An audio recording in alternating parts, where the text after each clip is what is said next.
Hyrel thinks it's fun to have a book visit her in the library for a change.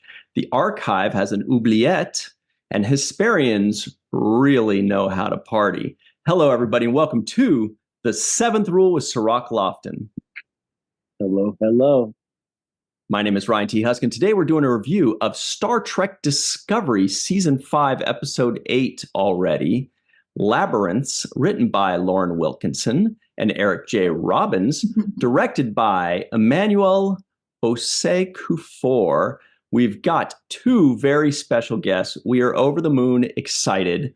Writers Lauren Wilkinson and Eric J. Robbins are with us. Thank you so much for hanging out with us. How are you today? We're great. It's great to be here. Thanks for inviting us. Absolutely. Yeah, doing well. Very excited to talk with you guys. Yeah. What's up with you, Cirroc, by the way? I'm good. I'm good. I got a bunch of questions, so I'm ready to go. Let's do it. Yeah. I wanted to ask you guys about this labyrinth and how it was kind of portrayed and visualized from you from a writing perspective. Did it turn out visually the way you envisioned it? And I mean, I really think it's complex, the maze aspect of it, and visually I enjoyed it. But I'd like to know how it went from the page, how it went from your mind to the page and subsequently from the page to the episode. Well, I mean, as I remember it, and it's good to have Eric here because he can be like, no, what? I am a writer and sometimes a writer of fiction. Sometimes I can be a little loose with the truth. So as I remember it, we were actually shown a couple of really interesting setups in Toronto that we'd never seen before. One was like this really interesting, I think, Sikh temple. And one was the library. And so we I think it was more that we had potential images of places that we might be able to use. And the library was really, I mean, it's a library in Toronto. You wouldn't think so, but it actually looked really cool. And so I think that once we had those images, the story sort of evolved from there. Yeah, we drilled in on the idea of Burnham's going to be put in what we call the mindscape really early on. I love all the Star Trek episodes where a character gets stuck in some sort of like liminal or constructed space. And we had requested, just from locations, what are locations in Toronto that we haven't really seen, that you've seen, that are interesting, but we've never seen on screen. And we had it was a different library initially. Remember, it was I believe it's just the main Toronto public library, which if you look it up, looks very, in my mind, 1970s sci-fi, lots of like soft, like kind of off-white curves and like kind of a burnt orange carpet. And Lauren and I were really like, that's really cool.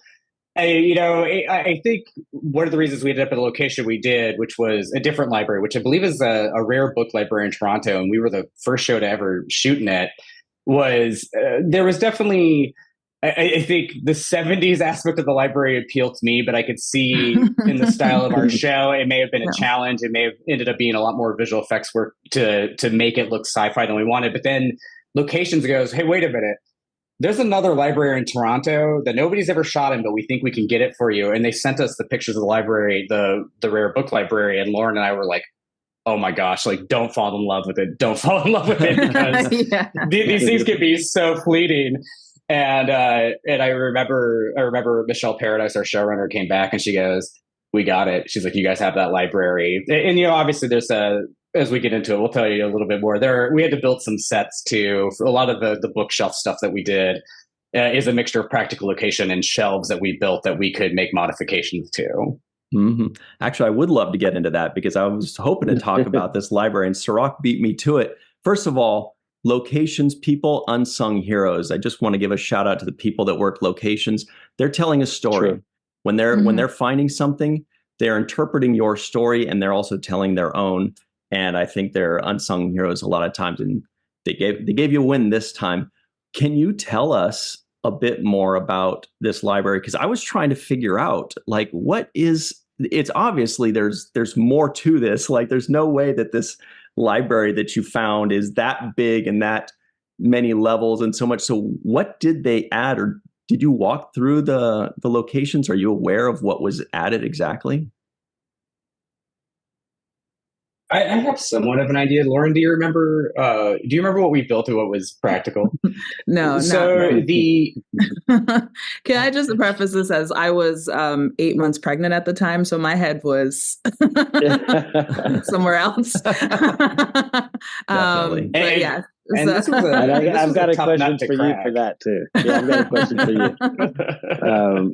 That may explain some of the emotional stuff that I felt like I saw in this episode, because there was a lot of emotional stuff, and after we finish with the library stuff, but I want to know about that, some of that emotional stuff that you went into with Burnham's character. It felt like she really did like a deep dive on herself in this episode. Part of the labyrinth was her own psyche, and I really like to get into like how that was a challenge for you, because I felt emotional watching it. Good. I mean, like that's the goal. That's what we're we're going for behind the scenes. Let's make them feel something. So what was that like, having to go through like the psyche of Burnham and doing that self-reflection? It really felt like even writing it would be something where you have to go to a deep place to go to. Yeah, I mean, we really, we had to drill down a lot, and kind of over and over and over again to try to unearth something new in Burnham's emotional landscape. And so just, bringing the personal into it. I was, I didn't want to admit it at the time, but in retrospect, there were some hormones going on that my husband, was subjected to. So, it was,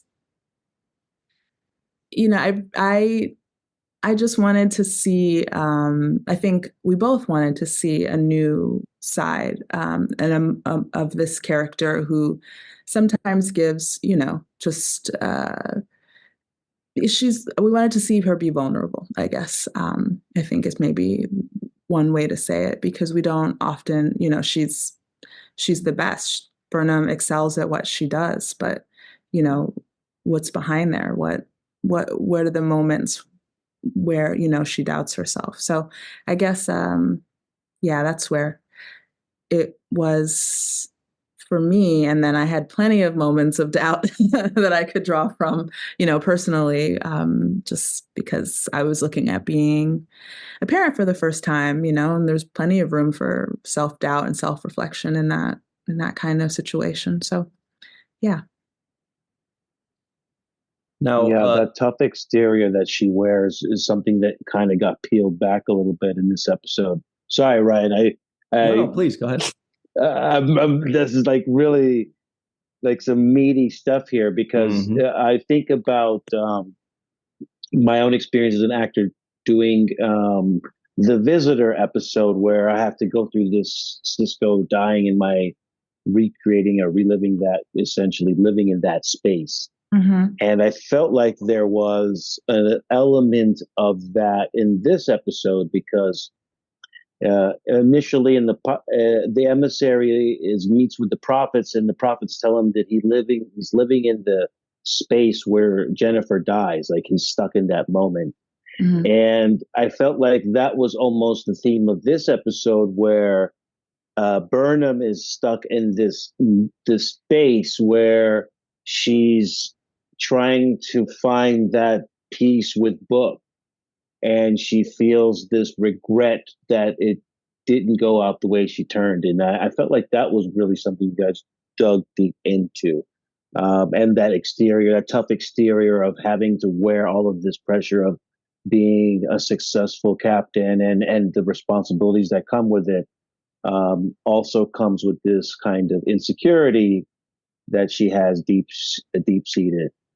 Yeah, I loved hearing that, because to me, a good story there is a sort of a mirror, a reflection of your own experiences and how your interpretation of, of what's on the screen. It's like, it's a really, I don't know, it's a really beautiful thing to be able to like hear you articulate how you kind of used some emotions in your own work and how we ended up seeing it on the screen. It's cool.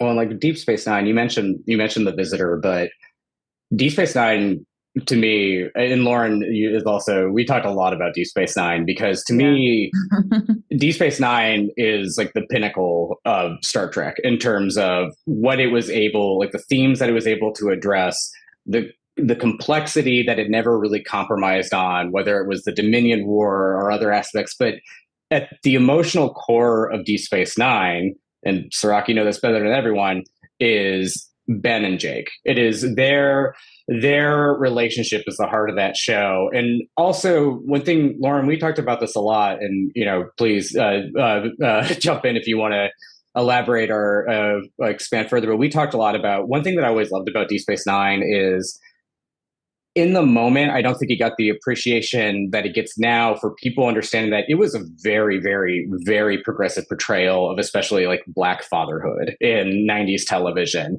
And we talked a lot about how Michael Burnham as a character is always driven to succeed, but what drives her and what can we do to talk about especially women and especially women of color that are in positions of authority or power, and what are the unique pressures that they feel internally. And Lauren and I sat down one night and I was like, I don't want to put the onus all on you, but like, it was really important for me to hear her insight into it and see how we could apply it to Michael Burnham. And do you remember what you said to me, Laura? Like we were just kind of spitballing and do you remember this at all?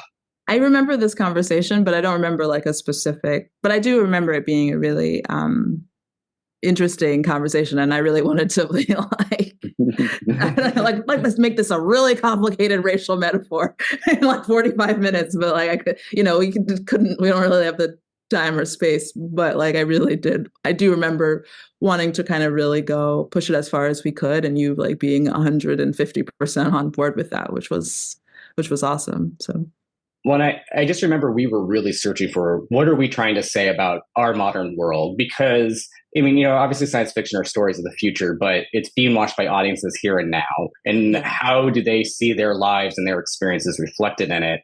And to paraphrase Lauren, I remember you just like, we were really beating our heads against the wall. It was like late too. I regularly recall we stayed on after the room and we were just talking. And you said something about when you're in a room and it's predominantly white, like especially white men that you're working with, you are so aware of your performance and fears that your performance could be used to take away opportunities from other people that maybe don't get an opportunity to sit in the chair that you get to sit in. And I remember you said that and we both just stopped and looked at each other and we were like, oh my God, that's it. Like there's a pressure that Burnham puts on herself because she has an internal worry that both she worries that she can't measure up to her own, whatever her like rubric for success is, but also that if she fails, it could be used to deny other people. Now in the Star Trek universe, it's, I think it's more than just beyond race or gender. I think, but we don't live in the Star Trek universe. We live in our universe. And it was really important for us to find how to get into that ballpark. And I remember too, when we sent the first document for the episode to Sonequa, the note we got back was she got it immediately. And we were both just like, okay, this is a really fertile road to go down.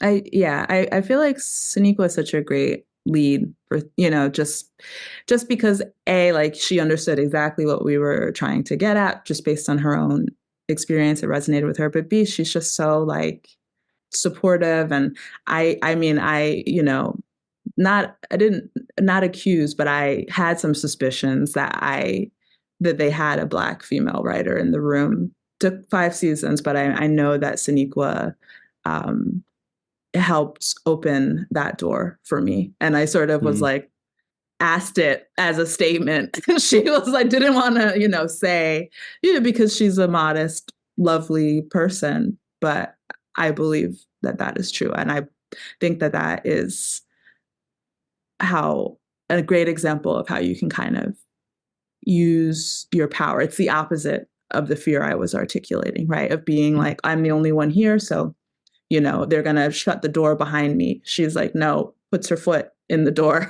keeps it open a crack for somebody else to come in. And, I feel like that's a great model, and I try to do that as well. So, I just really, she's great. I can't say enough good things about her. We can't say enough good things about her, because on screen she is such a good lead for the show and a great actor in general. But I also want to say that your truth rang through in the dialogue and the performance, in the subtext of what you were talking about. And I believe that that's what made it feel authentic to me. And like where she says, she's having difficulty trying to prove that she deserves to be there. I think those are kinds of things that are wrestled with in people that are representatives in our community in places where we're not highly, high numbers. So we feel that kind of responsibility to show that we deserve to be there, and and that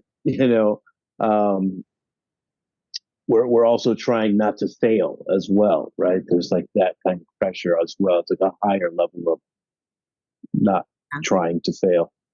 Yeah, because it feels like if it's a success, this one success, but if it's a failure, it's like we've all right. If Jackie Robinson is not successful, it's not that his family he lets down, and it's not just his people in his community he lets down, right? It's like it's a failure on a bigger scale, so it's such more riding on it. But that's what I thought was very great about the story. I'm glad that you made that kind of underlying message, because there was her wrestling through what it was to solve this riddle, right? And the kind of conversation with Book. And by the way, her and Book, I think, are the highlights of this show. Like their chemistry is what I really enjoy the most about this show. I always say that it's a love story between them, and that's what I feel like this show encapsulates. Essentially, is this love story between them. I'm so glad you also say that. Yeah, I'm sorry. No, but I was just gonna say you used Marlon Locke's character to also highlight that. But go ahead. Yes. Oh, I was just gonna say what's really funny about Book, who was played by David Ajala, is I joined the show in season 3. That was my first season, and I was the writer's PA. I was literally like the lowest ranked assistant on the first season I joined the show. But we knew we wanted to have a character. We knew that we were going to call like the Burnham love interest, and we had the name Book pretty early on. And I remember seeing a list from casting, and I had just finished a show called Falling Water, which was on USA, and one of our leads was David Ajala. And I thought, he was one of those guys I was just seeing dailies. I was like, this guy's really good. Like, this guy's really good, and I would love to see if it's something else. And I remember Michelle came in and she said, like, we have a list from casting. We have some names, and I just want to see if anybody has any names they want to add to it. And I'm sitting there thinking, like, is it presumptuous for the assistant to be like, this guy would be really good. I think he'd be a good fit. And I was like, it's like, you know what? I'm gonna look at the list. And literally, like, we had a list of actors, and David's name was like the last name on the list. Because I'm reading, I'm like looking for him, and I'm not seeing him. I'm like, okay, maybe I'll say something. And I see the last name is David Ajala, and I was just like, I was so confident that it was gonna be him, because I could just see it. And sure enough, I think, when Michelle and Alex saw him read, and when they started to see them together, I told him this story. I was just like, you have no idea how happy I am to see you on this show, because from day one, I always believed that you should be this character. And it was kind of, I had nothing to do with the casting. It was just serendipitous. And I'm happy to hear you have such a strong reaction to them after these 3 seasons, because they like the scene. They like the scene on fire when they're together. They really have a great chemistry. They've become very good friends, and I think it's reflected in their performances. And let me add to that really quickly, because I feel like I'm hogging all the time, Ryan. I apologize. Not at all. But I love the fact that the scene is performed. The library scene is performed in a way in which she's not talking to him as if he's Book. Right? She's opening herself up to him and really being vulnerable, but it's not like she's saying, I love you, or, it's like, it's not book in front of her. And so I thought that was also just a clever way for them to have a face-to-face without having a face-to-face. It's just a wonderful tool. But I was going to talk about the Breen. I know I don't want to hog it all up with Burnham and how amazing she is, but I want to talk to you a little bit about the Breen. You're giving us more and more, the most we've seen inside of the Breen empire world, and the world building that goes inside of that, right? Because this is a homogenous society essentially that we know of, and now for the first time we're getting another person kind of get a glimpse of their world. Tell us about that journey, about creating that storyline. Eric, I really feel like you should answer. Like, you have a big, like, big Breen head. It's funny to get a little into how the sausage is made. I think, like, when we divvied up, we both did passes on all the scenes, but when we split up the work, Lauren really took a lot of the mindscape and so much of that, and all the emotion and the beautiful performances that got built upon that was all from the foundation that she laid down and really, really refined and worked on really hard. I kept telling her, I was like, you've got the hard stuff. I just got to make people fight the Breen, like spaceships shooting at each other and sci-fi people blasting each other. I can write that with my eyes closed. So that was kind of how we divided a lot of the initial passes. So a lot of the stuff on the Breen ship, what was important for me was showing that Maul is in a very precarious position. I had the advantage of Carlos Sisko, who wrote 505 with Johanna Lee. They introduced us a lot to the Dreadnought, which I'm going to make a very hard effort to not call it the Breadnought, because Breen Dreadnought gets shortened to Breadnought so effortlessly that you don't even know you're doing it. But we already had some of the visuals locked down because we had seen the shuttle bay by this point. So we had a general idea of the visuals. And for me, it was, what are we seeing culturally with the Breen? What's unique for them? Seeing like a funeral procession is something we've never seen from them. And also just seeing how important honor is to them, how important status is to them. They're very focused on using Locke even in death to try to realize their goals. They're also, at the end of the episode, Burnham uses her knowledge of the Breen, which admittedly has to be pretty scattershot, because we've strongly implied there hasn't been much, if any, major interaction with the Breen since roughly the time of the burn, between the Dominion War and the burn. So having her use something like the Tergoon, like a Breen oath, we really wanted to show that honor and your commitment in the Breen society are very important. They swear an Araga after Locke because he abandons them, and to them it's like a horrible betrayal. And Maul is able also to see this and use it to her advantage by when he's like, oh, I don't care anymore, I'm going to blow up the library. And she's like, you're going to violate the Tergoon. She sees that it's not just her being like, you're being dishonorable. It's actually affecting the men. And that was the men in the sense of his crew. It was important for us to just see like a little bit of fleshing out of the Breen society, but also one of the things I really love about the Breen is how mysterious they were in Deep Space Nine. We debated a lot about what Breen society looks like. We had so many pitches on the board about what's under the helmet, how do they work? Are they like kind of, it ranged from, are they kind of fascist Mandalorians and maybe they're not all the same species, to, where we ended up with the two formed, like as they've been affectionately called now, the Jelly Breen. Yeah. But it just getting to spend some time and see how they operate amongst each other too, because anytime the Breen speak in DS9, by and large that I can think of, it's through their there's always a layer of abstraction because it's always the garble. So just seeing how they operated, how they feel about each other, what the kind of internal social structure is, and what's important to them were really exciting opportunities to get to expand upon. Yeah. And just to add quickly, working with Eric, like as a writer, it really felt like he was trying to let's nail down the culture of this society and then tell a story as organically as possible from like, you know, real deep understanding of how these people function. And I just, you know, just as someone, as a storyteller, that's a great way to like really, really know your characters and then have them and try to produce story from like really that deep knowledge. So, you know, it's in what Eric is saying, but I just wanted to kind of highlight it because it's one of the things that really makes him stand out as a writer, I think. So, you know, just that. Yeah.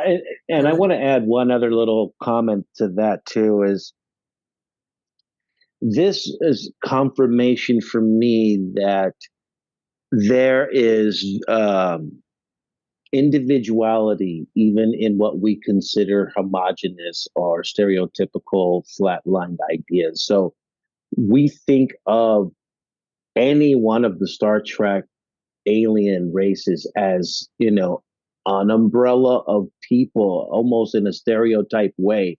Totally. But there are people that break those kinds of stereotypes. Like Damar is not what we expect from a Cardassian, right? And is able to make like choices that are redemptive.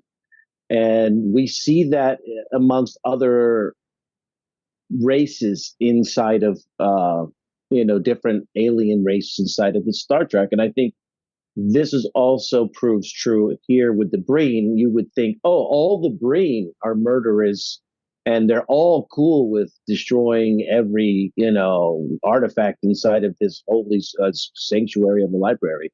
But that's not really the case, right? It's like, no, there are people there are Breen that have a different viewpoint than this kind of one size fits all mentality. I think you really touched on, for me, why Deep Space Nine is such a strong show, because it starts from a position of species and cultures as monoliths and really starts to show you that that's not true. And, you know, to me, the big examples in that show are the Cardassians and the Ferengi, right? Mm-hmm. Like, you know, and you mentioned Damar, I would say Nog as well, you know, I mean, Benjamin Sisko is, yeah, like Benjamin Sisko is like out and out prejudiced against the Ferengi. Yeah. Odo's not like the founders. Right. You know? Yeah. So Worf is an atypical Klingon. It's yeah. Yes. Yeah. A phrase that was said a lot in the room, and you know, a lot of us beat this drum, but it was always that cultures are not monolith and species aren't monolithic. And that was very helpful for us because we told stories in previous seasons. You know, we argued Unification 3 when we revealed that the Romulans and the Vulcans have both come back together, but also there is essentially, we call them Romulo-Vulcans, but like, you know, what Navarro was showing is the Vulcans and the Romulans were not as like rigidly iconoclastic as we thought. And I think getting to do that with the Breen was exciting. And it's also, we just had the advantage too of the Breen. There had only been in 11 episodes of Star Trek before we, I think 12 by the time we aired, because Lower Decks had them in an episode. But, you know, one of the advantages of having a species that was so undefined is you can kind of explore what makes them different. Now, the danger of always starting to add definition to an undefined species is you take away some of the mystery. And we worked hard to keep elements of Breen society still a mystery. We've alluded to it in I believe in the previous episode, Araga, that there's a big interfaction war going on with the Breen. And, you know, I think getting to show that they were not all just united behind one leader, all on board with being, we always just jokingly called them space fascists, but there is a nuance to them. And adding one of the characters that really kind of emerged in this episode and then got ported kind of back into 7 and continues through the rest of the season is the Breen Lieutenant Arisar, who ends up backing up Maul when she kills Rune. It was nice to start to have, we realized we needed to have kind of, I don't want to say the face of Breen opposition because they're all in the same helmet, but we needed to show that there were there is not just like everything is not hunky-dory in the brain and they're all on board with genocide. Like they each are individuals and they have their own feelings about the actions that they're participating in. Well, I think this episode explored their culture more than any other episode. When we were introduced to them, that was great and that was fun. But in this one, I felt as a viewer, I was glued because I was saying, oh, wow, weird. They do this thing with their staff. And, they have this way of, talking about death. And they have these kinds of rules and really soaking up like the backgrounds of how big. Yeah, I was like, it's the big ship. in there. And it just, the whole thing just felt like a deep dive into the Breen like we've never had. And, as a fan, it was really fun and interesting for me. However, there's another alien race that we got a little bit, a shallow dive into. And that is, and by the way, we'll only have you for a couple more minutes here, but we can't go without mentioning this. From our friends over at trekmovie.com, they did a preview on the show like they always do every Monday or Tuesday. And somebody says something to the effect of, oh, I think that's an Ephrosion in this picture. Is that from an Ephrosion from Star Trek 6? And, as the fans do, they kind of start squabbling about it. And then somebody by the name of Eric J. Robbins comments and says, she is indeed Ephrosion. I'm a big fan of Star Trek 6. I hope you all enjoy the episode. It's a fun one. Our director, Emmanuel, knocked it out of the park. Now, that's obviously you. Great, amazing, very cool. The fans should be carrying you out on their shoulders. But in true Star Trek fan fashion, they start arguing a little bit more about, nah, I don't think it's an Ephrosion. Somebody else is like, dude, bro, the writer literally just said it's an Ephrosion. And they're still going, maybe a Klingon. Anyway, but can you tell us a little bit about your love for Star Trek 6 and the reasoning behind bringing up the Ephrosion? Part of it is I've always loved the design. And I had to laugh when there was a lot of confusion. Is she Ephrosion? Is she Klingon? When I was a child, I was confused because my relationship with Star Trek started very early on. My parents loved the original series, so I would watch it when it was on syndicated reruns on CBS.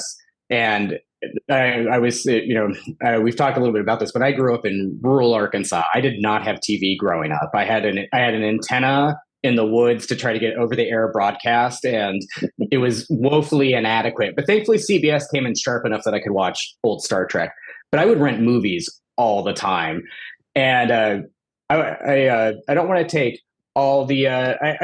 It'd be ridiculous for me to take all the credit, but I will say if there's a reference in one of our episodes to one of the movies, especially one of the original series movies, it was almost always me, because I would watch those things on VHS on repeat.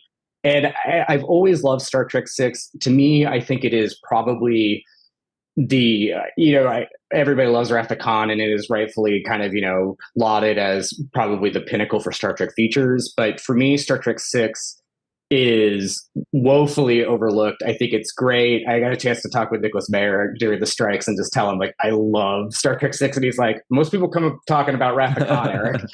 But I've always thought that species was interesting. And I remember I was digging into it at one point, and I realized we see two Ephrosions in previous movies. I always forget that the Saratoga helmsman in Star Trek 4 is an Ephrosion. Fans, don't come at me. I remember him. He's there. And the other is Kurtwood Smith's president. But what blows my mind is the president of the Federation of that movie doesn't have a name. And we don't really know anything about the species other than, he has those little glasses at one point, which I learned later when we revisited this episode, it's supposed to imply that the Ephrosions may have limited eyesight and they need additional viewing aids. But I just realized we've never seen one with a name. I really like the design, and we've never seen one that has a kind of a female gender identity. So when we were looking for a fun species to do, I was like, can we do an Ephrosion? And everybody was like, what's an Ephrosion? Because again, they've never had a named character, and they're only in these two movies. So I was excited just to show one and dig into it. The implication I'll say for me internally, and none of this is in air, so this is not canon. If it gets added to Memory Alpha, this is not official canon. But my thought is the archive is not run by the Afrosians. It's run by basically its own kind of secret, not so secret society. But it's it's a faction neutral organization that is just trying to preserve cultures and the history of specifically our galaxy, but really, the Alpha and Beta quadrants at the time. And that's why you see a mixture of aliens doing it. And it was just a great opportunity to revisit a species we've seen in very limited capacity. And, I think Lauren and I like to play with the canon and dig into areas that don't have a lot of elaboration. And that is all where it's a mixture of just getting to see an alien that we haven't seen a lot of, and also my love for undiscovered country. I still think it's a Klingon. Trek movies got their comments open. Let them know. Let them hear it. Well, Eric, that's great. Great job, guys. Eric and Lauren, this has been so much fun. We're just about out of time with you. We really appreciate you coming on with us, telling us your stories. There's only a couple episodes left after this, so thank goodness we got you in for this one. You've been amazing. We love season 5. We love what you guys have been doing with the show. We're sorry that it's almost over, but thank you so much for joining us today. Yeah, thank you guys. All right, everybody. At home, stick around. Cirroc and I will keep the Afrosian argument alive on the other side. We'll be right back on The Seventh Rule. Hello, everybody. Welcome back to The Seventh Rule with the Afrosian Cirroc Lofton. Hello. Here are the trivioids of the week, everybody. The Eternal Gallery and Archive is proud to house the largest known collection of historical and cultural artifacts in the Alpha or Beta quadrant. That's enough. No, okay, there are more. Like, that was a mouthful. The Breen are contributing members of the archive. The archive has an oubliette, which was fun. Dr. Derricks was an accomplished neuroscientist originally from Beta Z. Hyrel, not to be confused with Hyrule, thinks it's fun to have a book visit her in the library for a change. Commander Reese takes command of the Discovery. Michael Burnham pours sand on the floor of a library. Kind of rude, but necessary. Hesperians really know how to party. All right. So yeah, a lot of fun things. Oubliette basically is a dungeon, but it's cute. It's French. Oubli means to forget. So an oubliette is something that, they like forget about them. You drop them down in there and you forget about them forever. Forget about it. And Eric Robbins, after we were done recording, everybody, he did tell us that the library had 3 or 4 different levels. And so that's what they were kind of able to work with. But then they would just increase, that up and down. But that's what kind of created that feeling of having like 10 levels or whatever it was. Really cool. Anyway, so Cirroc, Labyrinths, huh? Yes, Labyrinths. I was going to say Hesperians know how to party because they're hysterical. 6.5. Thank you. I'll take it. Very good. So there were a lot of things in this episode. We covered a lot of it. It was Lieutenant Arisar, I think, was the Breen. It was interesting that we got to learn more about the Breen. Like I mentioned, how they acted, what they did, their weaponry, the way they talk. There were a couple non-appearance mentions I caught. There was a non-appearance mention for Janal. There was a non-appearance mention for Locke, actually. And so, Cirroc, when you're watching this and you're watching the Breen for the first time, are you watching it like a proud papa, kind of like, we made the Breen? These are our guys, and look how far they've come? Or do you feel like you're just kind of being taken away like a fan? Because I know how I feel as a fan. I do. I don't feel like we made these guys. No, I feel like it's a continuation of the story. It's fun to see them expanded upon. There were elements of my preconceived notions of the Breen that are being torn down. So I I perceived the Breen to be, in my mind, like the Boer. So there was this hive mind collectiveness that I thought they adhered to. And that was just my bias based on the machinery, and me making parallels between the roboticsness of it and, and the Borg. So I had made these kind of judgments in my mind, like, oh, the Breen all think the same way. Oh, they all have the same frequency they're tuned into.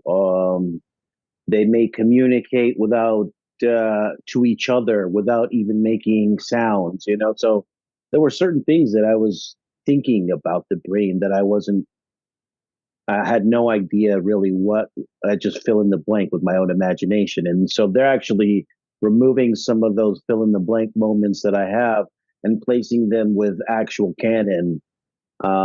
One of them in which we discussed about how they all think differently, and there is no hive mind necessarily per se. That there's actually a leadership structure, more so like a North Korea or something like that. They all have a leadership structure. Right, this Locke was the emperor or the royal family, and they had the generals and this fighting factions, and so it gives me a different perspective about how their society is structured, essentially.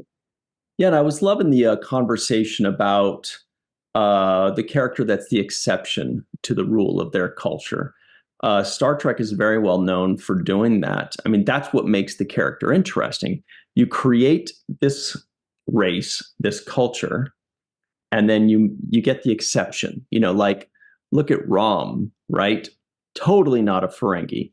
Look at Nog, right? As Eric mentioned, he went in a completely different direction than most Ferengi. You always get like the first to do something. Worf, I forgot who it was. There was a character that's talking to Worf and is like, you don't act like most Klingons. Most Klingons are laughing, they're drunk, they're partying. Worf is a pouter. He's always like, I do not understand why, whatever. And so you get all of these kinds of exceptions to the rule. You mentioned Damar, and it's really interesting because now we had that again with Locke, and it helps to explain their culture more in how they react to the person that does not embrace the culture, the one that goes against the grain. You learn about that character and you learn about their culture. And I think this was another great example of that. I don't know enough about Afrosians to comment on this lady, but she was amazing, by the way. She was a lot of fun to watch. I don't know who she is, but man, I actually really enjoyed her performance. I did too. I don't know who she was. She played, I thought, a good balance of we're not taking any sides over here. It's like, hey, we're just here for knowledge and information storage. We don't take sides. We're not, we don't want any problems. We're not equipped for any kinds of, if you really want to be here, you have to be here for seeking knowledge. So it kind of reminded me of the legend of the Alexandria library that was burned down. Yeah. I don't know how long ago, but I felt like, this would be like the repository of knowledge. This is where an intergalactic Alexandria library, essentially, and the custodians of it being essentially what Switzerland is today, as far as this neutral party, right? So all of those themes were very easy for me to get because they exist in some type of way, either in our historical past or currently, in the case of Switzerland, acting as a, neutral party. Yeah, and that's a good way for them to do it too, because if you think about it, if they weren't like that, then the Breen wouldn't contribute to the archives. They know that, hey, if they're taking one side or the other or whatever's going on, then they're only going to be getting half the information or a quarter of the information or whatever. So they almost by rule, like as a library, as an archive of information, they almost have to be completely and fervently neutral. Otherwise, they're just not going to be, they're not going to have access to all the information. That was a really smart move by the writers to conceptualize that. Yeah. Not sure about, and I'm sure this is part of a debate that exists to this day about the idea of giving Book the last Quajon book that they had in existence, right? It was like Roots or something, yeah. Yeah, they told him, like, this is, you are entitled to have it because you're the last survivor, right? And it made me think about, then it becomes in his personal collection and it doesn't live on for posterity for the greater of all living kind, right? It becomes something that's only in his personal collection. And I was thinking, is that the right thing to do when you consider, like, other artifacts in the past? Like, let's say there was only one surviving person who had Egyptian blood. Would we say, okay, you're the last of the Egyptians, here is the staff of pyramid. Here's a pyramid. Yeah. Good luck. Let us know how it goes. Yeah, exactly. Yeah, I raised an eyebrow at that too, because I was like, okay, that's certainly the honorable thing to do. That's absolutely if he's requesting it and honorable, if he's requesting it. Right. But it's quite a gamble. It is quite a gamble for a library to entrust that. I mean, what if he's on a ship that blows up? What if he just sells it to their rival archive? What if he says, "Hey, these suckers gave me this. Here you go." Yeah. It's a beautiful moment, but yeah, I could see what you mean. I definitely raised an eyebrow there too. It just like, I understand this belongs to your people. And so there's part of that, for example, Native American tribe that says this museum is holding artifacts that belong to our ancestors, and we want those items returned so that we can display them in our museum or our cultural, if people can appreciate them, right?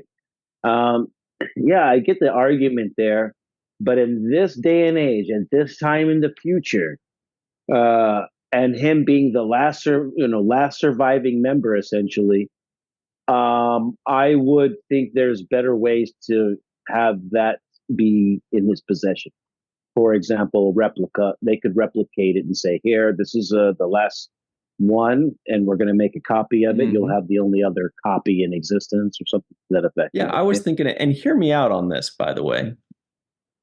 Annual pass. He gets an annual pass to visit his route. Maybe for like 3 years. I mean, that's a good for him and a friend. I mean, you can't beat that. That's a deal. Discount, at least a discount. I mean, at least 50% off. Discount code visit. Last Quajon. That's mean. That is mean. But yeah, I just thought it was like, he just like, oh, it's going to be in his pocket. I just didn't. I wasn't super thrilled about that idea. Her name is Hyrel. Yeah, the woman.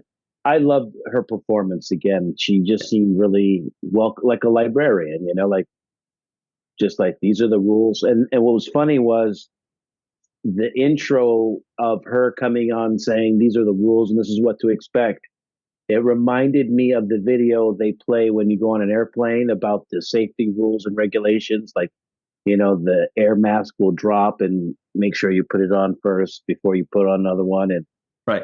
In the event of an emergency, there's a life vest under your seat. And, it also reminded me of when you go on a roller coaster ride, and there's those, as you're walking up, there's these kinds of prompts about what to expect on the ride. So all of those kind of flash back in my head when I was watching her perform her scene about, on her introduction to the Discovery.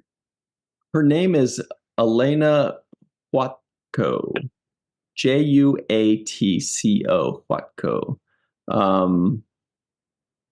the lady that played that, and she's got quite an extensive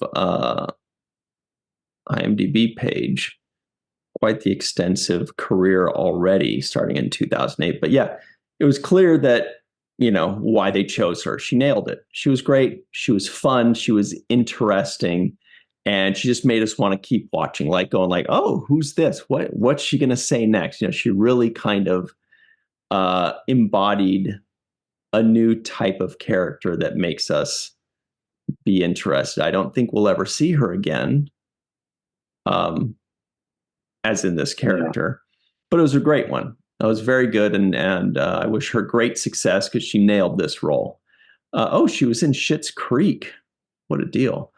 So, and My Little Pony, man, she's all over the place. So, we're just about out of time here. Let's go over who Cirroc Lofton believes gets the home run of the episode. Who's the Babe Ruth? Who's the Barry Bonds of today's episode? Who's the Mark McGuire or Sammy Sosa? Yeah, I'm going to give the home run to Sonequa Martin Green in this episode. I think Sonequa was excellent. I love the scene where she got really comfortable and it was her and Book. She was making it work for me. I felt that she hit all of the emotional beats that you could possibly hit in this episode. And when she got down to the, basic elements of who she is instead of self-evaluation, I thought that was an excellent job. So I'm going to give Sonequa the home run.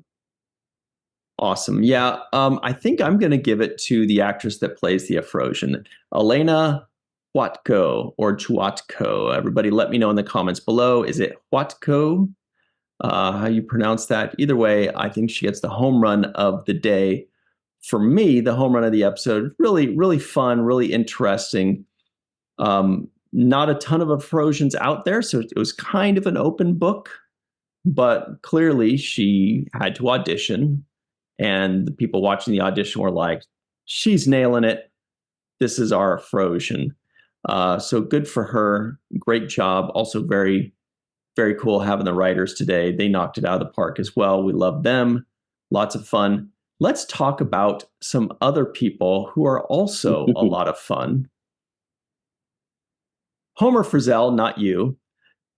Just kidding, Homer's fun. Dr. Marie Segal, Eve England out in Wales, Yvette Blackmon-Tom, TJ Jackson-Bey out in Missouri, Titus Mohler, Dr. Mohamed Noor, Tierney C. Dieckmann, Anil O. Polat, Joe Balsarotti, Mike Gu, Dr. Stephanie Baker, Carrie Schwent, Faith Howell, Edward Foltz, my live from Tokyo, who was just hanging out with Eve England out in Wales, by the way. What? That's quite some traveling there. Wow. The Matt Boardman, Chris McGee, Justin Weir, Jake Barrett, Henry Unger, Allyson Leach-Heid, Julie Manisfee, Greg K. Wickstrom out in Hawaii, Jed Thompson, Dr. Susan V. Gruner, who'll tell you anything you want to know about bugs, Glenn Iverson, Dave Gregory, Tim Baum, Chris Sternett, Chuck A., Johanna Yunker, Amiram Misne, Nora Vega, Ed Jarrett, Steve Case, a.k.a. Joe Bugbuster, and of course, Jason Okun. All right, everybody, that's it for us. Lots of fun today. Yeah. Please make sure you like this video, subscribe to the channel, hit the bell icon for notifications. If you're listening in, give us a 5-star rating and a nice review. We'd really appreciate it. And keep that argument going on trekmovie.com. Let them know. Let them hear it. All right, that's it for us. Thanks, everybody, for hanging out with us. Until next time, always remember the 7th rule.